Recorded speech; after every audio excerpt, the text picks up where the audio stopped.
Bonjour, bonjour. Je suis contente de te retrouver, toi qui me regardes. Avant toute chose, je tiens à remercier toutes les personnes qui s'abonnent, laissent des commentaires et surtout mettent des pouces.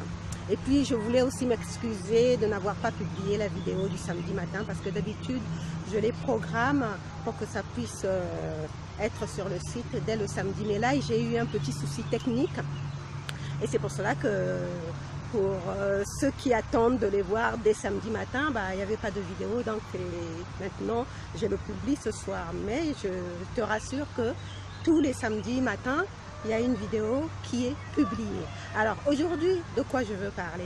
Aujourd'hui, j'aimerais parler de comment attirer les opportunités ou bien comment attirer les bonnes occasions. Nous sommes nombreux à avoir des rêves, à nourrir des rêves de bonheur, de richesse, de succès, que sais-je. Mais la plupart du temps, ces rêves ne restent qu'à l'état de rêve parce que nous manquons de saisir les opportunités qui se présentent à nous ou bien d'être à l'affût des opportunités qui se présentent à nous pour réaliser ces rêves. Donc, comment non seulement être à l'affût des opportunités ou bien attirer tout simplement les opportunités. La première chose déjà, c'est être dans la gratitude, compter ses bénédictions et être dans la gratitude. Très souvent, nous prenons pour acquis ce que nous avons. Par exemple, le souffle qui nous est donné tous les jours devrait être un objet de gratitude. Chaque jour, nous devions remercier la vie d'avoir le souffle pour respirer. Combien de personnes sont dans les hôpitaux qui sont encore obligées d'être maintenues en vie par des appareils respiratoires.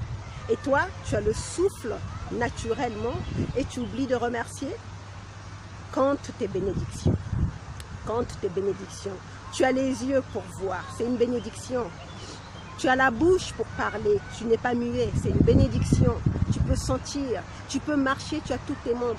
Ce sont des bénédictions là, pour lesquelles tu manifestes de la gratitude à la vie. Plus tu manifestes de la gratitude à la vie, à Dieu, à l'univers, appelle ça comme tu veux, plus tu manifestes de la gratitude, plus l'univers t'envoie des occasions pour être plein de gratitude. C'est la loi du donner et du recevoir qui est mise en application là-dedans. Tant que tu donnes de la gratitude, tu reçois en échange des occasions qui vont te permettre d'être encore plus dans la gratitude. Donc, compte tes bénédictions et sois dans la gratitude.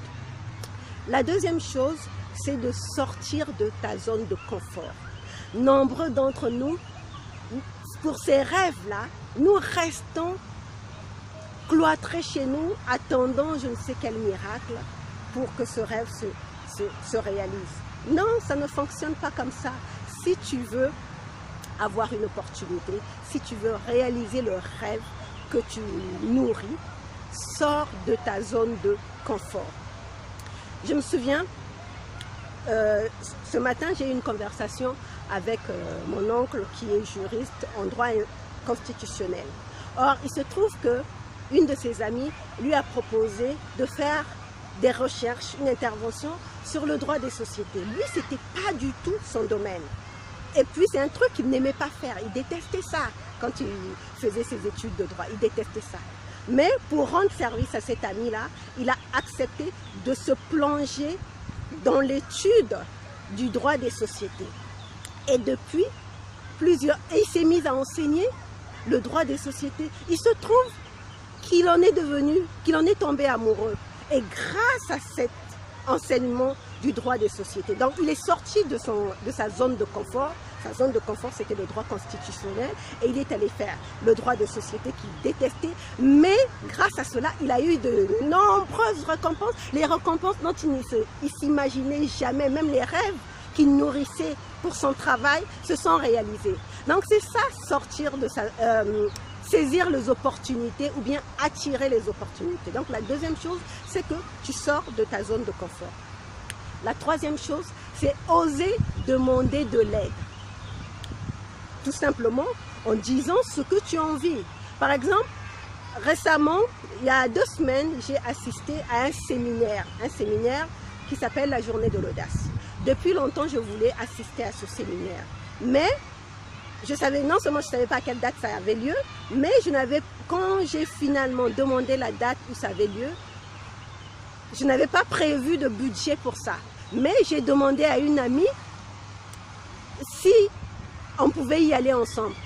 Mais c'était trop tard pour qu'on le fasse ensemble. Mais au moins, j'ai osé demander d'aller avec elle. Bah, qu'est-ce qui s'est passé?